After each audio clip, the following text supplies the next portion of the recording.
रूप से देश का इतिहास शुरू होता है मौर्य काल से, जब चंद्रगुप्त के दौर की शुरुआत होती है और वहां से लेकर गुप्त काल सारे काल से गुजरते हुए हर्षवर्धन तक आते हैं। हर्षवर्धन के बाद जब सिलसिला शुरू होता है तो तराइन के युद्ध के संदर्भ में आते हैं। उसके साथ में गुलाम वंश की स्थापना के साथ में तो एक क्रमबद्ध इतिहास देखने को मिलता है। अब आपसे जानना ही चाहता हूं कि इस कालखंड के अंतर्गत मुगल साम्राज्य के संदर्भ में फैसला लिया गया है कि 12वीं के पाठ्यक्रम में यह नहीं रहेगा। बतौर शिक्षाविद आपसे स्पष्ट नजरिए चाहिए, क्या यह बदलाव हमारे आने वाली पीढ़ी को समृद्ध करेगा? हम नया कैरिकुलम लेकर आए, ये बात हमारे से सीबी शर्मा साहब ने कही है। आपसे जानना चाहता हूं एक शिक्षाविद के नाते कि क्या यह बदलाव वाकई देश की पीढ़ी के साथ में न्याय करना है या देश की पीढ़ी को इरादतन सत्य से दूर करना है?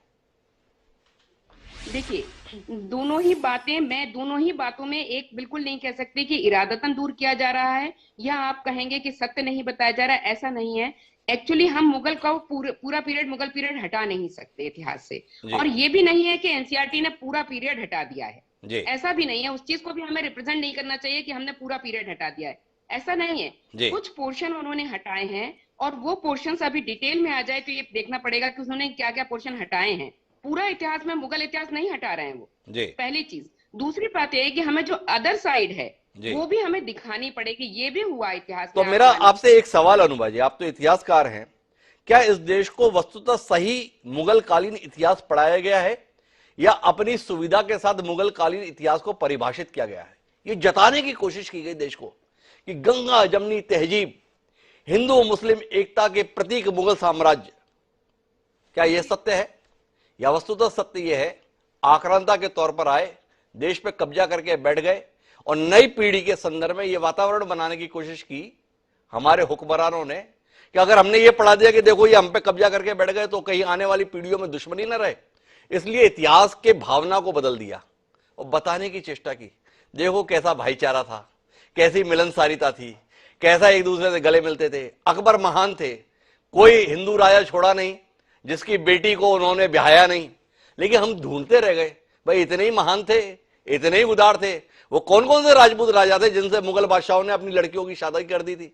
हमें पढ़ने को नहीं मिलता। थोड़ा बताइए ना अनुभा जी, इस उदारता के संदर्भ में, इस विराट चरित्र के संदर्भ में। आपकी बात से मैं बहुत हद तक सहमत हूँ, मुझे कुछ कहने की जरूरत नहीं है, आपने सारी बातें खुद ही कह दी। आप खुद ही इस बात को इंगित कर रहे हैं कि एक तरफा हमने चीजों को बढ़ा चढ़ाकर बताया, ये बात बिल्कुल सच है। मैं ये भी नहीं कहूंगी कि बिल्कुल कुछ नहीं हुआ, वो भी गलत है। हमें बिल्कुल सही इतिहास को बताना चाहिए। मैं बार बार ये कह रही हूँ कि जो निरपेक्ष इतिहास है ना, उसको हमें रखना चाहिए, उसको बताना चाहिए। अनुभा जी ने सीधे तौर पर कह दिया।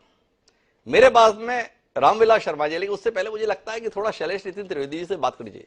क्या महसूस कर रहे हैं शैलेश नितिन त्रिवेदी जी?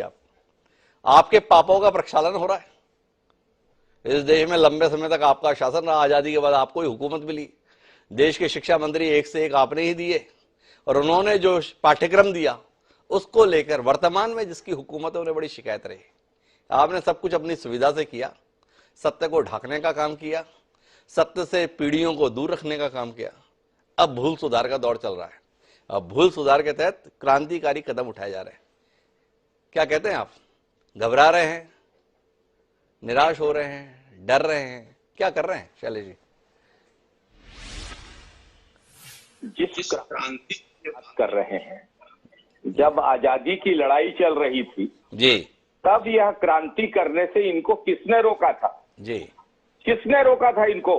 जी, अंग्रेजों के खिलाफ वंदे मातरम के नारे लगा के आजादी की लड़ाई में शरीक होने से। जी, बहादुर शाह जफर अंतिम मुगल बादशाह थे, जी, जिनकी अगुवाई में